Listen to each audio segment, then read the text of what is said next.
bam. And then I can click. Anyway, just to explain, like, so I started painting after I got sick, and it just started as like an exploration of uh, like the other side of me. Like I realized, like I had grown up in this logic-driven environment, which I loved, and it gave me, it was my religion. In a way, it was structured, it was organized, it was methodical, and I always found art interesting, but kind of irritating because I couldn't find anything to grab onto. Then what art started to give me was like it became ways of anchoring thoughts and memories. So in a more abstract sense, rather than tangible linear explanation or exploration of nature, it was more like, here's something that I have no ways of putting into words, or like difficult to understand, but it's still kind of there, an emotion or something like that. So then, whenever I painted a painting, it became like an anchor or a memento or something which was my gateway into the memory that had occurred when I had painted the painting. So, one of the points of this little experiment is it's kind of an extrapolation of that. So right now I'm capturing a moment, and what this moment is just doesn't really matter. It's already beautiful because we're alive. Yeah, yeah. I'm turning into a hippie now. Okay, so throw it over to you. I like to just start with a very general question of what is art? You describe. Well, I guess art can mean very different things for different people. It always is something that is completely strange and alien, or something which is completely home and familiar. And then you got different art forms that speak to different parts of your brain, or a memory, or a feeling which is like something that you know, something familiar. But I guess that what has always moved me the most when I think about art as a common thing, like we talk about all the arts, is that it can describe something without words.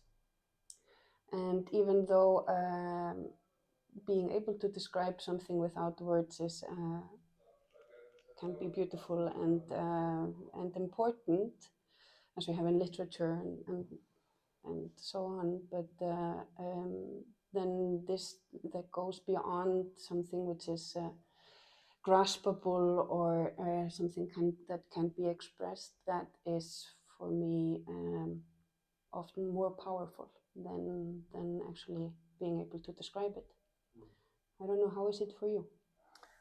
Well, I liked how you spoke about it, and it just made me think of how I have always been holding on to, for me, art being the opposite of entertainment. That element, because you didn't mention that, and that is very important. A very important distinction, that it goes away from what entertainment is as a communication form.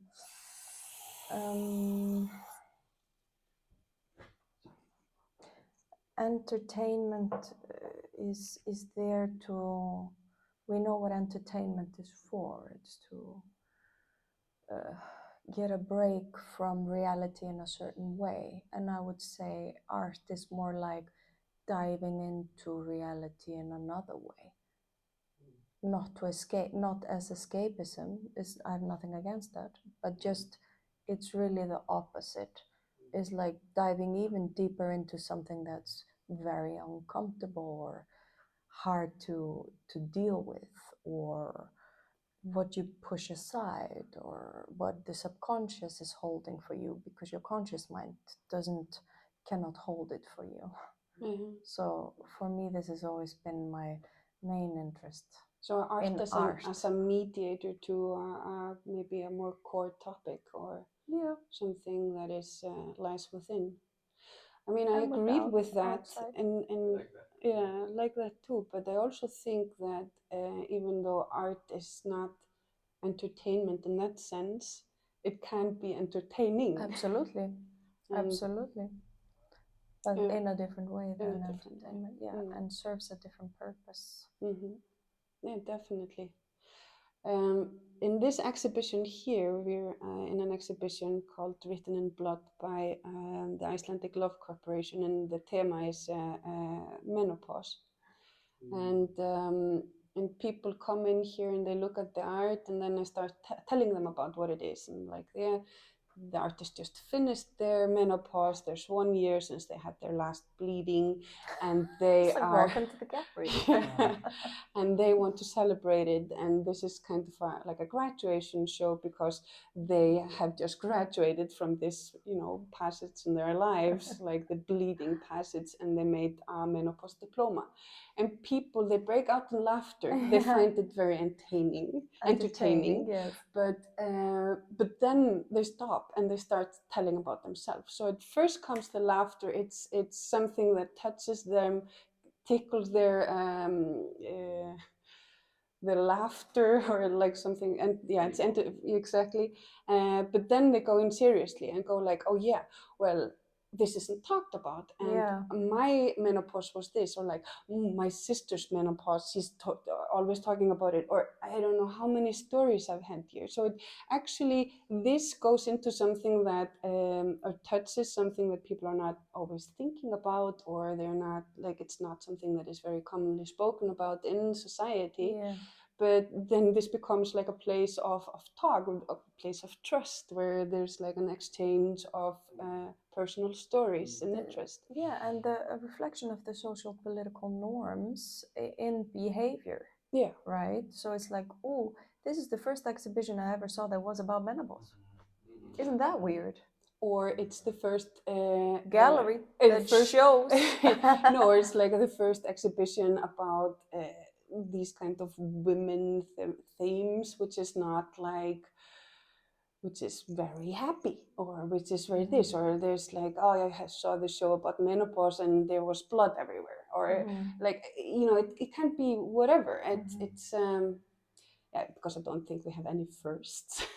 Oh yeah, sure. But in my life, I Yeah. mean, just that it's so funny to walk in here and be like, oh yeah, this gallery is dedicated to the topic of menopause right now. Yeah. And just to see, oh yeah, I haven't walked into a gallery or a museum that gave space and time for that. Yeah, exactly. Before, in my age now, 45, in 2023. That's something to reflect on. Definitely. And that's a part of their exhibition, this reflection.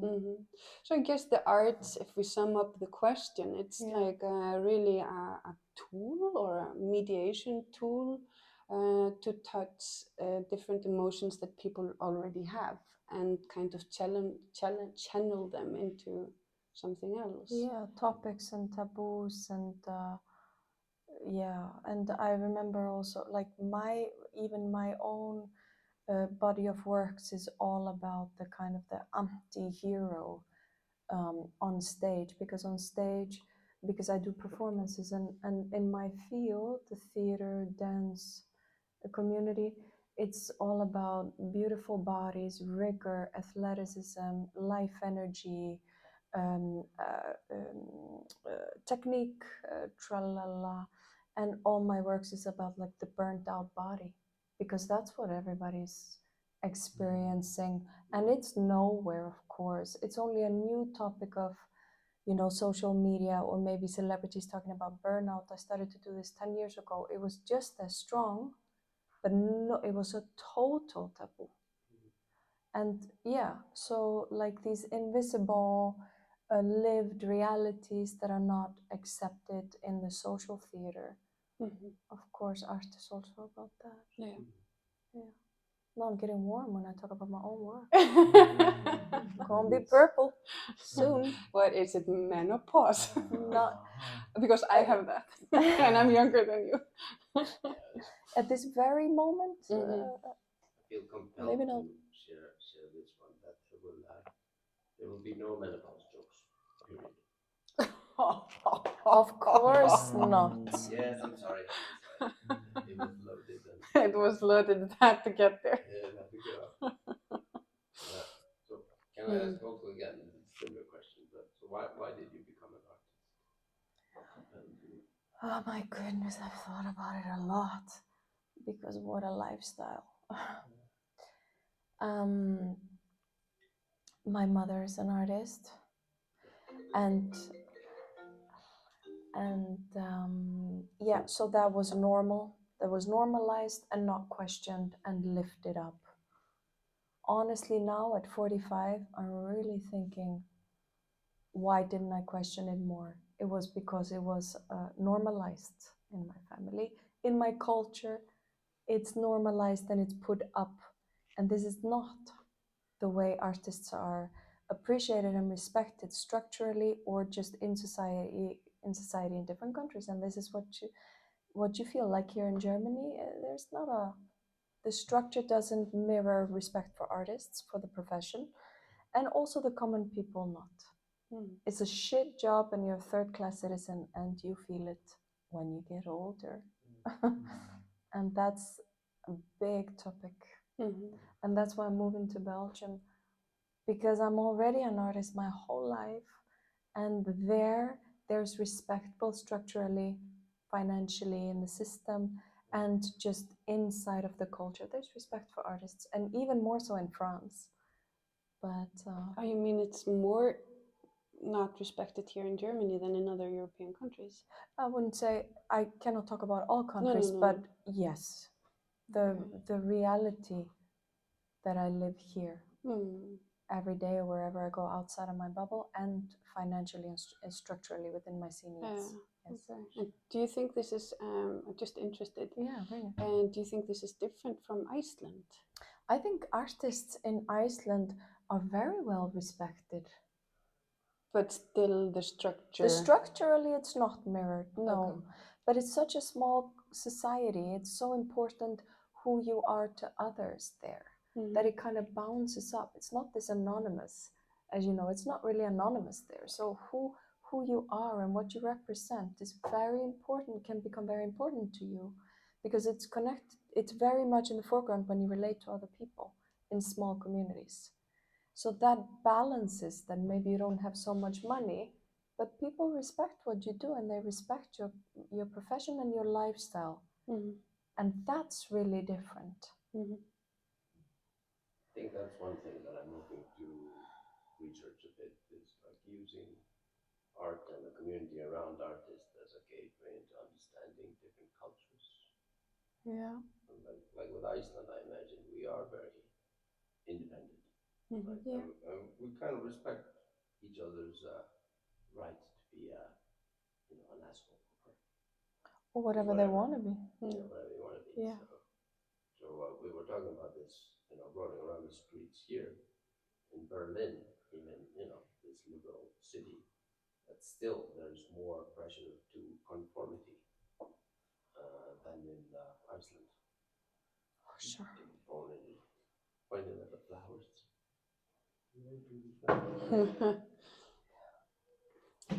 Yeah, I guess that is right. I mean, I've been here for so long that I kind of. Yeah, you've been here very long. Yeah, but also like 20 yeah. years like you.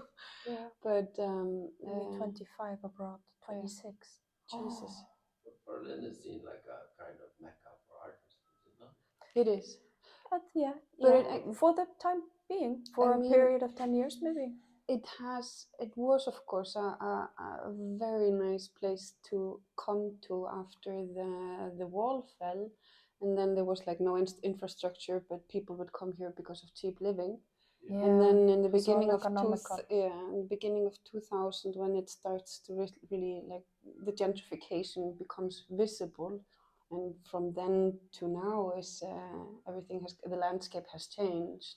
Yeah. And it's expensive to rent here. It's expensive to buy food. There's Maybe no not flats. expensive, but it's grown. It's like much higher now. So I don't think this is very good place to come as an art student. It's over. Yeah. It's over. Yeah. Already 5 years ago, started to be over. That people would come or do the education, go. Yeah. Now they just go. They come, they study and go, or they come, they try, they go. It's like a 3-year, 2-year, 3-year cycle now. Yeah, I guess so. They come, they try, they go. Yeah. But it's Changed quite also, and it's also hard to be completely integrated. I mean, I've been here very long, but You can never integrate into German society. Not completely, no. They don't allow it, no. Well, they do. I mean, it's also. I also our personality. Yeah, but I also have to say I don't have a conventional 9 to 5 job here that would maybe be like the last puzzle into really integrating. But so I think it's also due a little bit to our lifestyle and that the art scene here is so international that one tends to make more. Yeah, the network is very colorful. It's like it's not only Germans, but now with the gallery, I understand that it's also very important to be well integrated into this landscape here. Can you tell us a bit about how it was like to open a gallery here? Well, now I've had it in this space, which is a kind of official space, for 1.5 years. And before that, during COVID, when I opened, I was in a more private space in our basement, which is a bunker, which was very cool. Really nice space. Yeah, but I couldn't have it like open all the time, and we also lived there, so people would come and I wasn't at home, and the kids would come down like brushing their teeth, like, no, it's closed. So I had to find another solution for that. So professional. And now looking back, I might have never done it if I had completely understood what it entails. Isn't that true about almost everything? Yeah. And I've also wondered if this kind of almost childish optimism that everything will just work out, if that isn't also part of coming from a country in Iceland where you not like German school system where you're like kind of beaten down, like, don't go out of your box, this is where you belong, and it's from a very early age, and we're kind of always told the sky is the limit, you can do whatever, you just ask your uncle Gunni or like the friend of Lisa's dad, he always find some ways that you can get to the people that you need to talk to realize something. And so I would say it was very much optimism and nice feelings that led me to open the gallery. And then you just need to learn what it entails, and it's a lot of work. It's a lot of work, but it's a very enjoyable work. So I'm happy doing it, but also with the more that I learn, I understand that I have a lot more to learn. Can you describe the reward you get from working with artists? Yeah, I can maybe just describe what it makes me feel like. I come from music, so I'm a violinist, and I kind of ended up in this because I was interested in the visual art, and I thought it was more free than the classical music or even the contemporary music scene, which I was also involved with. And I guess what was most rewarding for me were these talks that you are working with an artist, you're talking about a theme or a piece that they're working on, and you have social political issues, you got philosophy, you got science. It's kind of has become through this conceptualism a tool, like an in-between tool that leads you pan or like interdisciplinary, and in some way the music scene felt more binding, as you were like more bound to the sound that didn't have words, or it was harder um, to tackle important themes of I don't know, we can say globalization, of in menopause or colonial archives, colonial archives, or just like environmentalism through music. Without then you have to use words, and you have to use the singing or something. But within the art, it was more free, in my opinion. I mean, people probably have different opinions than me, but this was just for me the way where I could kind of use more parts of my brain. And I agree with you. And it Like that. yeah, and then having these conversations, and actually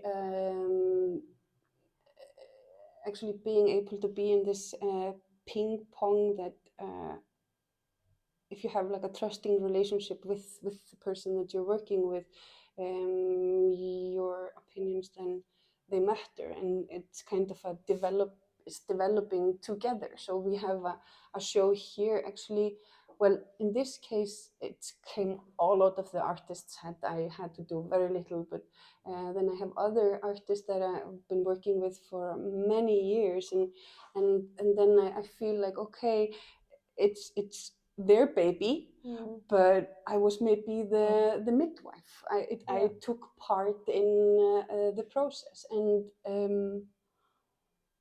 it's wonderful. It gives me very much. So I would say the reward is very big, and it's also just finding out who you are as a person. Like for me, this role as a mediator between the artist and then the buyer or the curator or the museum, it's easy, and it's fun. For many artists, these kind of communications to people that then want something from them can be challenging, or they're anxious, or so it's. I think I'm just the right person in the right place in this role. Yeah. An enabler. Enabler, yeah. Handholder. Yeah, something like that. But also there's kind of a resonance when ideas are being built and things like that you are together getting new thoughts and new concepts and new insights into massive research that is interdisciplinary that you would otherwise never know about. That kind of a broadening of knowledge, or a broadening of your own way of thinking and viewing and knowing, I think that's really nice in the art field. That you just end up meeting someone, for example, here, and all of a sudden you're in a rabbit hole about a topic that you knew nothing about, and the conversation, and this person has been doing 10-year research into it, and that it just changes completely the way you think. Yeah. And what you maybe do then, like, oh, I'm gonna start to like this. I think is so wonderful, the international part of it, because you meet so many people, special collection of people. And I guess it's a little bit like because I mean we're here in Berlin. Humboldt lived down the street here, so you have this like Humboldtian education system, and the university that comes from that. It's about like specifying. Wasn't it his brother? I don't know, one of them, not the guy that went everywhere, but like the reformist here, and so that's like his university built here 200 years ago was kind of the beginning of the specification of disciplines and like research bound. And at the same time, it's great that we have specialists in each Yes. discipline, but again, it kind of narrows the vision. It narrows the vision of context to other things. And if you are academic or you like to read things and you like to read text about something specific, that is great, but most people maybe aren't wired that way. They are not going to go into a bibliothèque and read some kind of a doctoral thesis. So in a way, this kind of art expression through artist or art through research, or there's a special name for it, I can't remember it now, research-driven art praxis.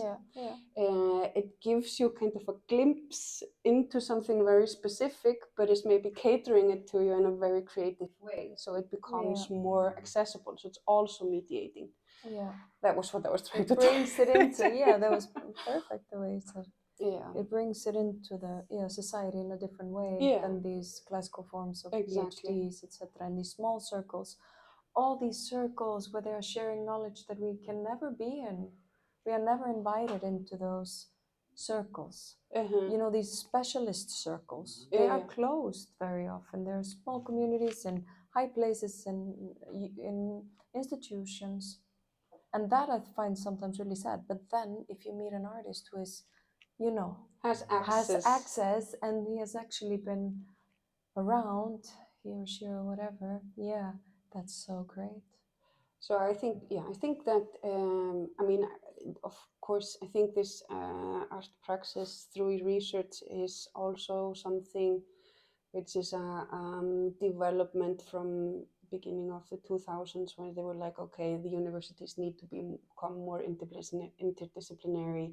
And I think they're doing that a lot in the States. I think we've talked about it even, that you are majoring in something, but you can kind of do a complete, take everything in that you want. And that is, of course, I would say, a better development for this time, these times, than it has been, because like from the Romantic period, it's all been about narrowing thing and becoming more specified in, and also, how do you say, individualism has grown so much. So it's so much about the persona and about this specification, and you need to, in our society today, I think, to open everything up and be in more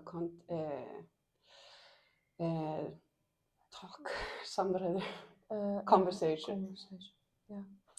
And a more extreme version of that, which is also very timely now, is like when you start to realize that everything in our history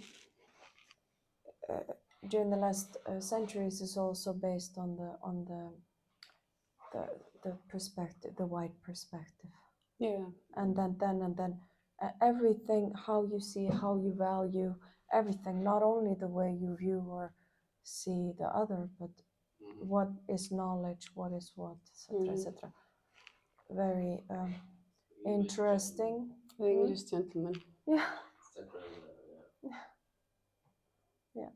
But right before I came here, a friend of mine, for example, sent me from Brussels a recording of a conversation that was happening in a gallery yesterday in a project, interdisciplinary project she was a part of, about an African piece of art that another artist friend of ours found in her old aunt's home when she went to nurse her to her death.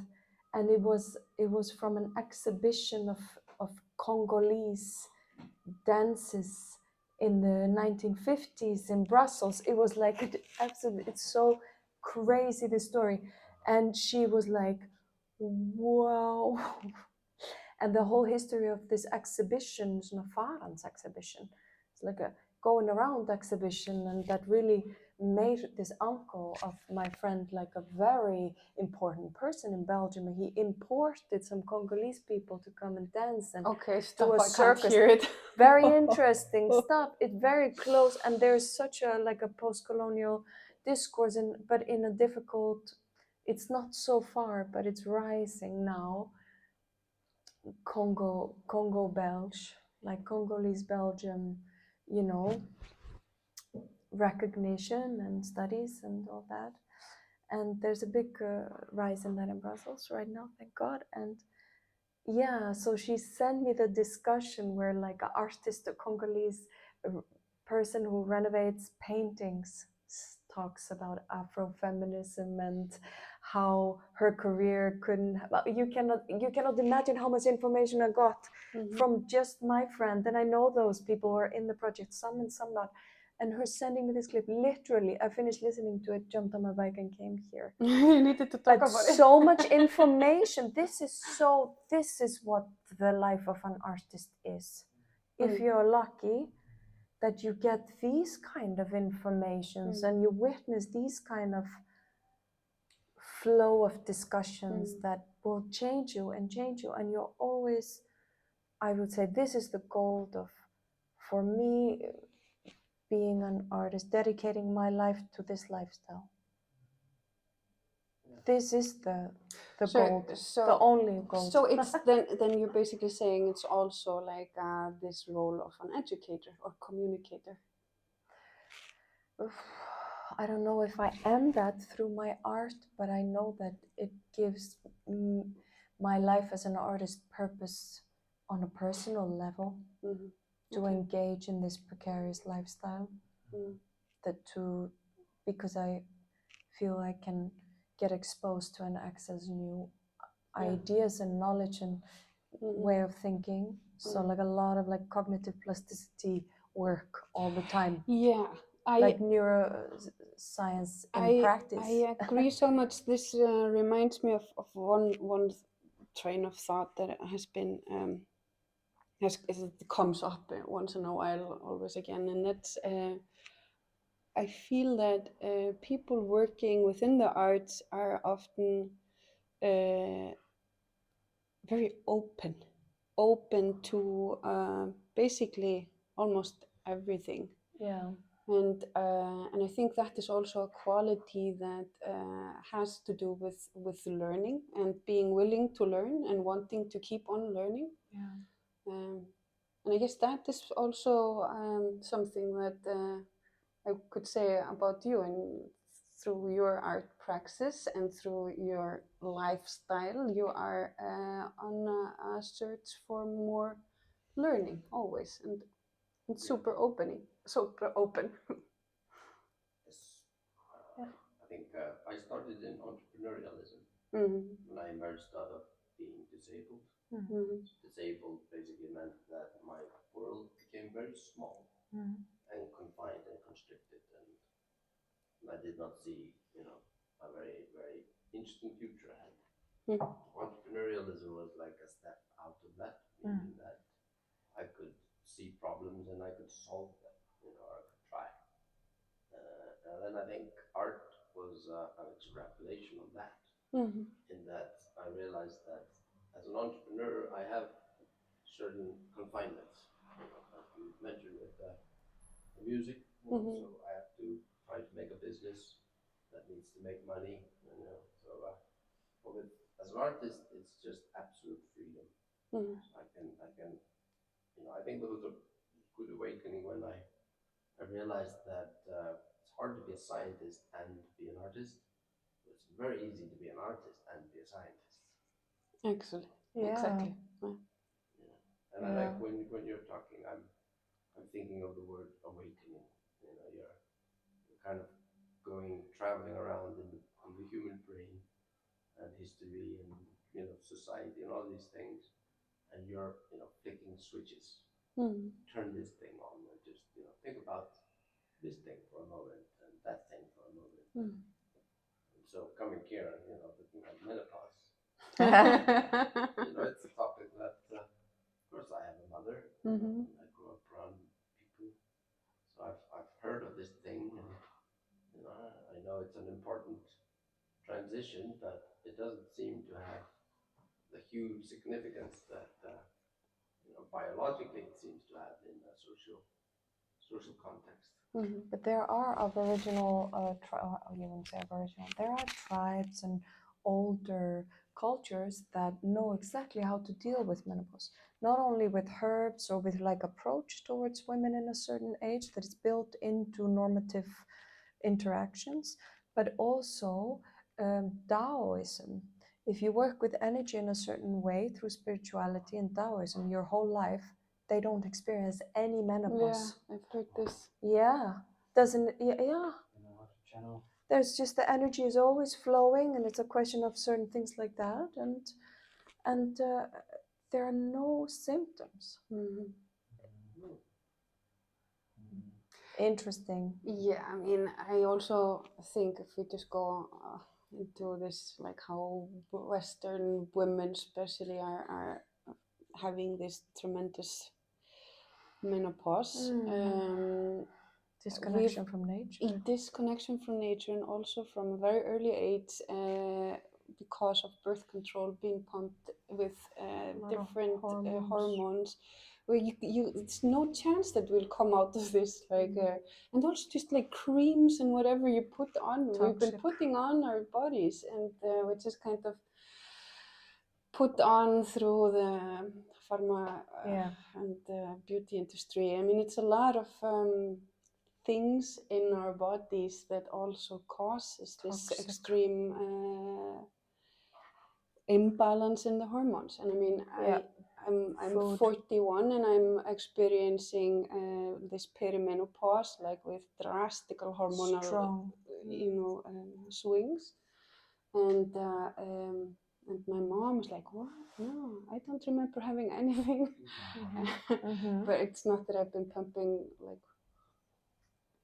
popping hormones my whole life, but it is something. It is. There's a lot of stress. Yeah, that's what they say. It's stress. There's too much stress on because even my boyfriend, he's from Africa. He's from Ghana.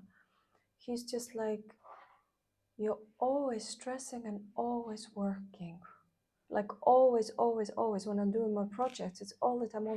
And he's like, work. How he does it is work, rest.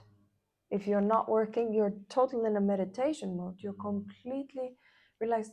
And he was like, and I knew this, like a tendency, and also just not to be able to relax. Just not. And being an independent artist, it goes back into that. How the hell are you going to do that? Always working, always stressing, always not good. Not a good lifestyle. Hi.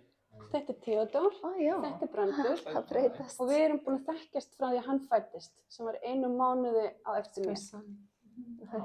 Og hann, og sem sagt, afi Guðmundur og mamma hans, þau unnu saman og amma Dóra líka, og þannig að við erum búin að þekkjast allt lífið. Og þú peningi til að þú matinn. Hvað pening? Já. Þetta er pappa átti ykkur einhvern. Ok, við dans. Bara að fara að betla. Farðu út með fiðluna? Farðu bara út með fiðluna, baska, fyrir matinn. Ég meni, you gotta do what you gotta do. Hvað langar þið að gera? Kann aftur. Ok. Fyrir þú að fiðlu líka? Já, ég þarf. Sorry, ég þarf. Jöp. Með pínunni. Já. Já, ég vil þessu líka. Nú það. Nú ég aðeins frjálsari að velja. Það kemur að því. Ég með 5 Spilur þú líka á hljóðfæri? Ég voru svolítið að spila það cello. Ok. Og mamma alltaf bara, hvað er að spila? Já, pappi celloleikari og mamma var að spila á fiðlu líka. Ok. Það var svolítið í... Sérðu? Já. Heyrðu, ég Þetta er það sem ég með. Þú getur bara talað. Hættirðu bara? Var þetta ekki fyrir þig? Þú ættir svona músíkalska foreldra? Þetta var ekki fyrir mig, en ég Oj, svo oj, oj, núna elsku nokkrum árum strákurinn. seinna fór ég í kór og Já. ég Bye. sjálf og University Íslands núna og Já. spila á svona Því ég þurfti að vera með veskið mitt. ég er flottur í tónlistina. Heyrðu, veistu, við erum í viðtali. Já, Þannig á ég bara- allt annan hátt. Ég Bye. hafa mína tónlist og mína verk í þessu. Já. Heyrðu, alveg rólegur, vinur. Þjálfara. Wow, já, það er annað Ekki hægt mál. að fyrirstjórna En þetta mér, svo. hardcore professional músíkfólk. Minna að finna Thank Þessi- you. minna að Thank finna you. fyrir því þessu band tilfinnilega Já. 14. Mhm. Yeah, and he was trying to emotionally manipulate me, and I was just like, Really? How was he gonna do it? like, why did they bring you the wallet? No, I can't do this. This is blah blah blah blah. Oh, blah. Lord. Bye. Bye bye. Teenager's parent, huh? Yeah, and a 12-year-old girl. Yeah, but we should carry on. Sorry for the break. Yeah. Yeah, what were we talking about? Well, remember. let's just we'll wrap it up soon. But because one of my focuses is like creative spaces Mm-hmm. as a means of support. Mm-hmm. What does that bring up in your mind? I would say that what we have experienced, because she's my neighbor, we live here, she lives around the corner, and I would say that just what this space has become is also a kind of a place for creative, co-thinking. Yes, totally. It's And, like a social space. It became very quickly this. Yeah, and it's like after Good way. openings, or we sit here after closed, and it's just like heavy discussions about, basically everything. Okay, mostly Yes, I politics, love it. philosophy, and art. Yeah. But, And our lives. yeah, and our lives.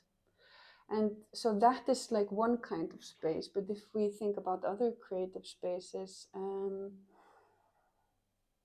I can't even think about it anymore, because in my field it's like in Iceland they open the spaces and it works, and here they try and it doesn't work, and they open and they try and it doesn't work, and now it's just over. Now it's impossible to get spaces, just run by the artists, because it's about money now here. And then I think about the theaters and how everything is getting super tight in my field, and I'm not inspired. I'm totally shifting into research now.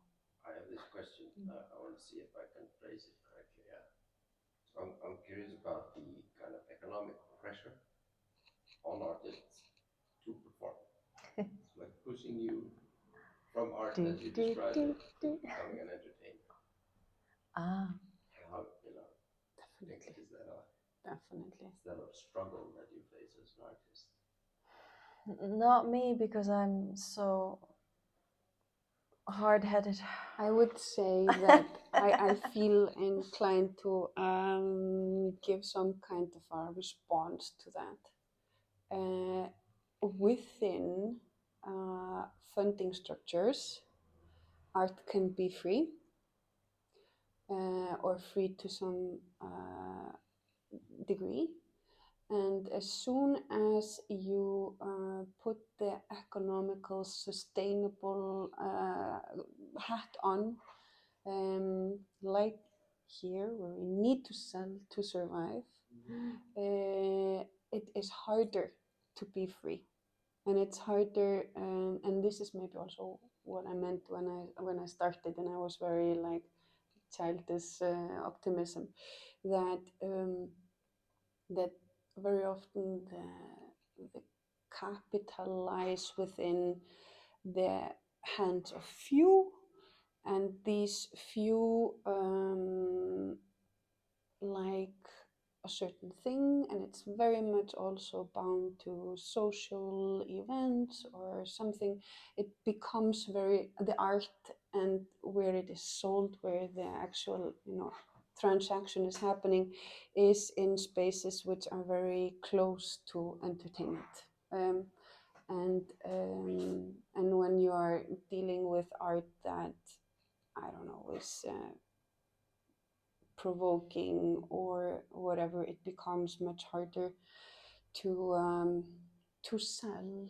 And so I think as long as we have a structure where people can apply for artist salaries, for project support, which is without, where they're not asking like what is the economical growth in this going to be, that it can only stand alone for what it is meant as some kind of a mirror to society, mirror to whatever topics are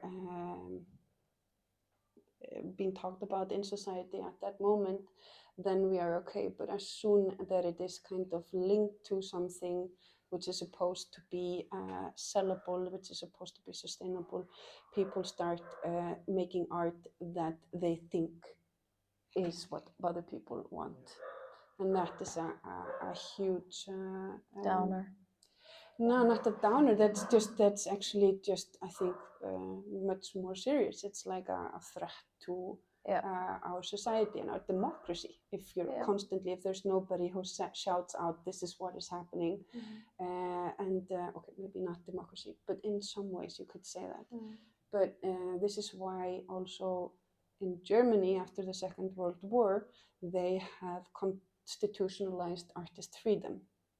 And this is not in Iceland. There's not. It's not in the constitution, but it should be. And so, any kind of censoring on art, on artwork, should not be. Should be protected. Yeah, because it's vital to democracy. Yeah, that's for sure. Okay, I'm finished.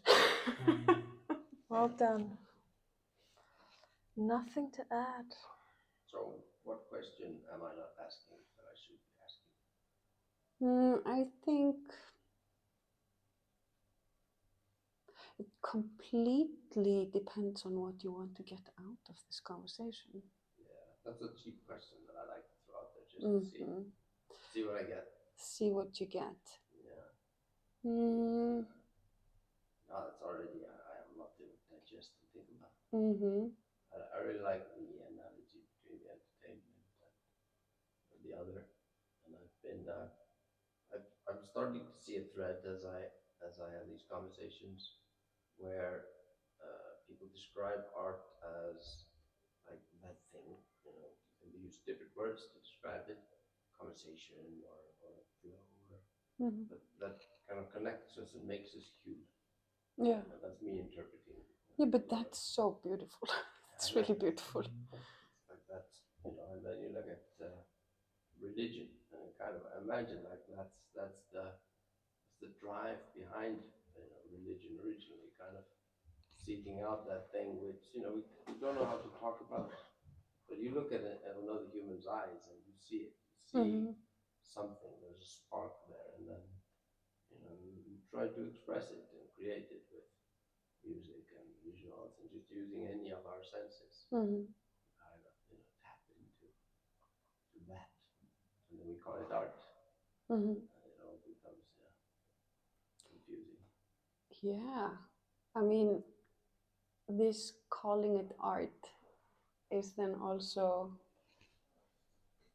then we're back at the beginning because then again, what is art, and who's allowed to call what art, and then you there's all kind of also gates and gatekeepers that kind of want to have an influence on what is art. So yeah, now we start again. Yeah. That will be a differently led conversation. I like those one artist, Grayson Perry. Yep. And he was asked, now that you're famous, you've been given power to point at something and say, this is art. And the art community, will take your word for it. And then he replied like dismissively and said, I don't care about that. I want the power to point at something and say that is not art. Yeah. But that doesn't exist. Well, everybody's doing it Well, all the time. yeah, I would say so. Yeah. I would say, and it's of course also much easier Yeah. to say this is not it than actually pinpointing what is it. Yeah. I think so, yeah. Yeah. Sometimes, and I don't know. I think it's also. I mean, you talked a bit about being raised in this kind of environment that had art. You had it around you, and I think that when you engage for a very long time within the scene, and you look at much, and you think about much, and you kind of make your own taste, then you can kind of scan it just like. And it's not art, but it's like this is not for me, or this is. I would actually never say not art. Me too. Yeah. Yeah. He's just being very sneaky, and maybe like hvað heitir það? Arrogant a little bit. Yeah, because I mean, yeah, I would never say this is not art because, well, you know, Bourdieu, we know it's also a taught skill, a certain type of, it's a hierarchical thing if you want to start to say what is what. What is what? Exactly. It's not an original thought or anything. So it's more about just Conditioning. finding out your own taste and like, Yes. okay, this is this I find interesting, that not. Just for you in that moment in your life, and that is and that's it. the only thing that matters, basically. Yeah, basically. So the judgment isn't so, you know, heavy, or even it's just not important to judge. It's not interesting. Yeah, that's totally true. And I take everything back that I started with in this answer when I was like, it's easier to say what is not art. That was just total bullshit. You see? On we go. On we go. Yeah. Any final word? I am very interested in talking more. So, like, may this be an ongoing conversation. I hope so. Mhm. I do think, like, and I've heard that before. So I think you know, a year from now, 5 years from now, 10 years from now, then hopefully I'll be able to come and show you some extractions from other conversations. That's what I like. I like the idea of me as an artist being a bridge. So that I go to different cultures, different people, and then I use paintings, voice recordings, movies, whatever, just to kind of create these opportunities for different people to connect with other sources. Yeah, exactly. All right, cool. Cool. Thank you. Yeah.